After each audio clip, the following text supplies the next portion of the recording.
Hi, welcome to BlindOwl Outdoors. We hope you enjoy our channel, and if possible, could you please join our Patreon page? We really need your help. It's been a long, hard road. Thank you. Hi! Welcome to BlindOwl Outdoors. On the road with Marife today. I don't know if I'll be able to get her to talk to you today. I've been talking to her at the house for about, I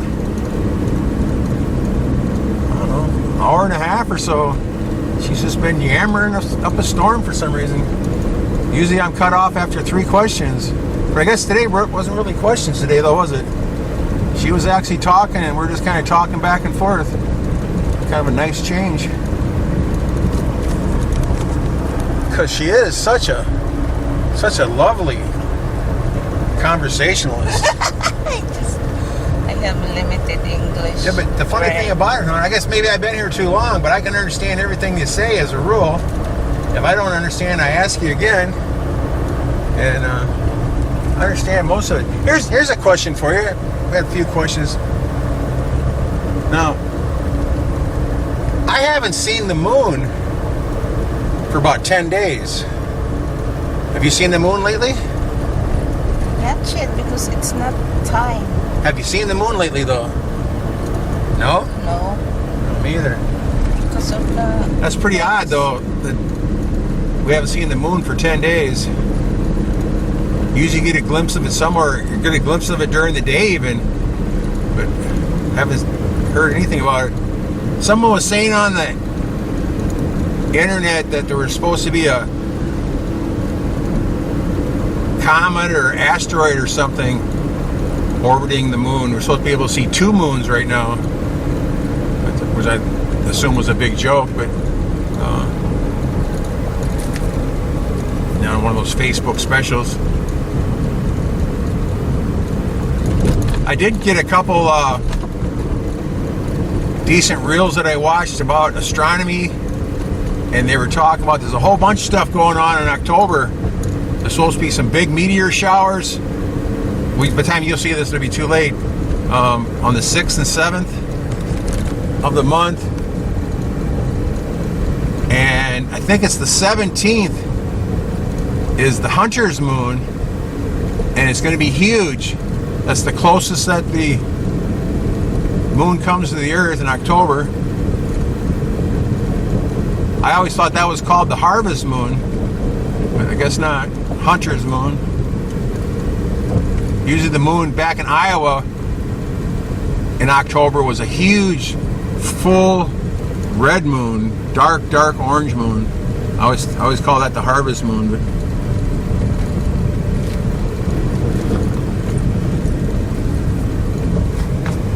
that goes to show what I know, I guess, huh?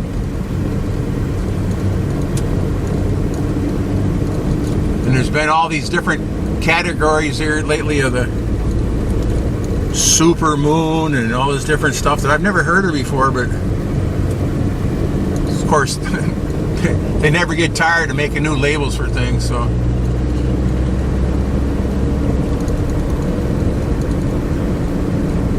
But I love the stars. I go out and look at the stars every night. I look for Orion's belt. That's my main star that I can see, the constellation Orion. Right now, it's right above the house, just a little to the east of the house, at 3 o'clock in the morning. About 2 months ago, it was way over on the south side of the house. Things move, things jump a lot here, because I think that's because we're so close to the equator. We're on the 10th parallel here in Bohol. But I used to watch the shadows a lot, comparing them to the equinoxes and the solstice and stuff like that. And one month the shadow will be over here, next month it'll be in a totally different place. You know, it's kind of cool. But Orion's the only only constellation thing I can see besides the Big Dipper. I can see that once in a while. I can't see Cassiopeia, the W, for some reason. But the Big Dipper's there every night. It turns around in circles. One day it'll be scooping up stars, next day it'll be dumping out stars.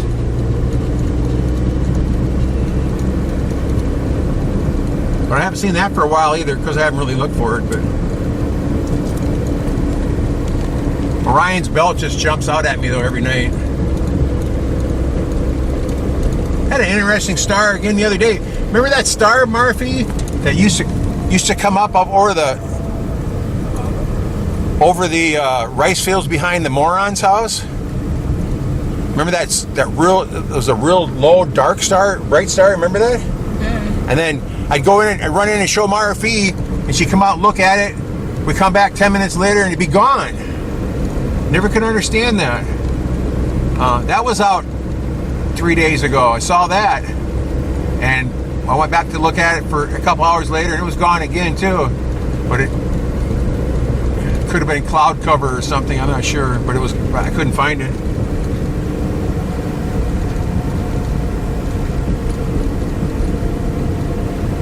Had an interesting thing happen down by the backyard.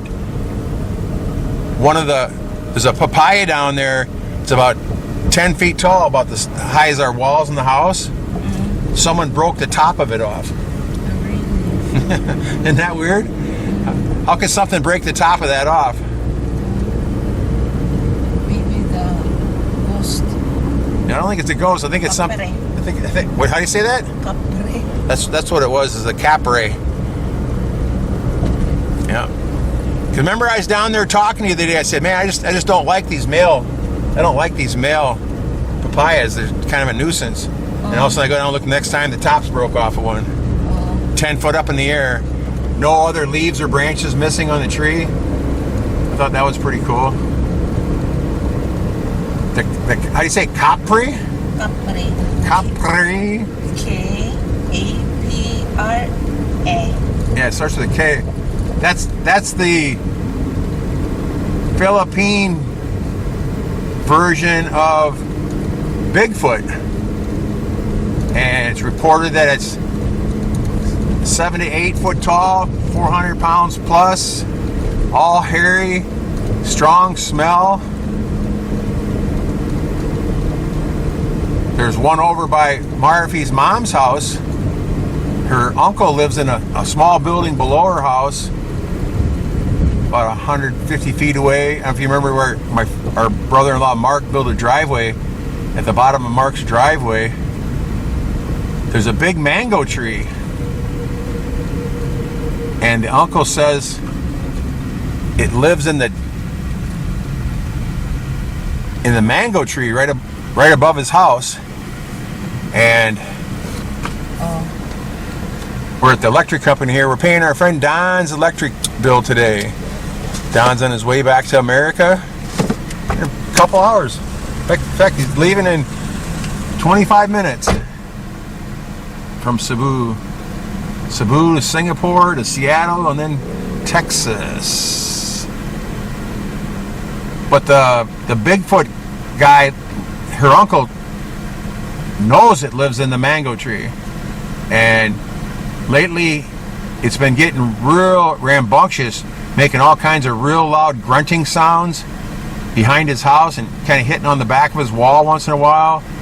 And he said it's doing something else. It's farting a lot, which is kind of a weird thing I never heard before. I don't know what you guys think about Bigfoot and stuff, but...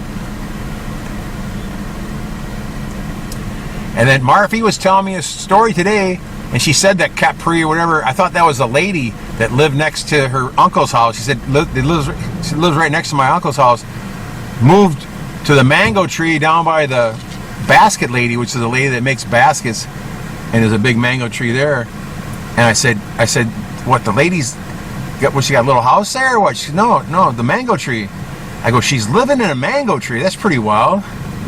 And then the conversation went on for a little while, and then I reverted back to something else, and then all of a sudden then it came out that it was the Bigfoot lived in the mango tree behind her uncle's house, now moved about a quarter mile closer to our house at a big giant mango tree, and he's living there now. So we're gonna go there and explore one of these nights here. She's totally afraid of it, but we'll go down there and explore a little bit and see what we can find. And I've been taking a lot of pictures here. I met a really nice guy that's a Bigfoot enthusiast. Sasquatch is what he calls them. There's too many people. Well, might as well wait in line. We're not doing nothing. 30 people. Okay, well, take 30 minutes. What else are we going to do? The whole main mission for our drive today was to go pay the electric bill. We'll go drive around for a couple minutes, I guess. They probably close at lunchtime, though, for an hour.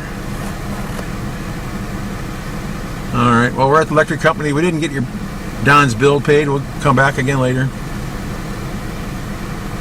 But the Sasquatch Bigfoot here, I've never heard anybody talk about it before except her uncle. And I did actually hear about it years ago, but I never really put two and two together, because someone, I think it was maybe Marife, told me there's someone lives in the mango tree there. She told me one time, a long time ago. I didn't put two to two together that it was the Bigfoot thing. I was doing some research on the internet about the Philippines, and that's something that popped up.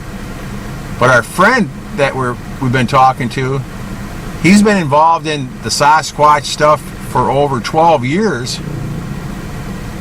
and he lives just outside of the Smoky Mountains, and he says they're everywhere, and started sending me a bunch of pictures that he's taken. He's got a really cool camera that takes a picture every 3 seconds during the day, and he gets a lot of neat stuff. He moves it around. He's got some weird spirits coming up out of some ponds that in fact actually got published on the internet on a couple big name channels, and that people said that was some of the best spirit footage they've ever seen. And it was like it was orange coming up out of the water, and it was a lady with an American Indian face holding a baby, and it went up and moved around a little bit, turned a little bit. You get different profiles on it. It was actually quite interesting.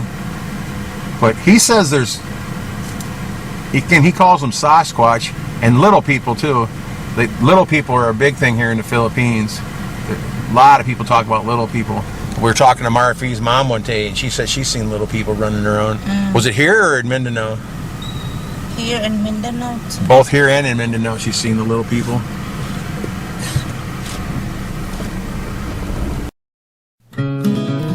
Thanks for watching. Take care.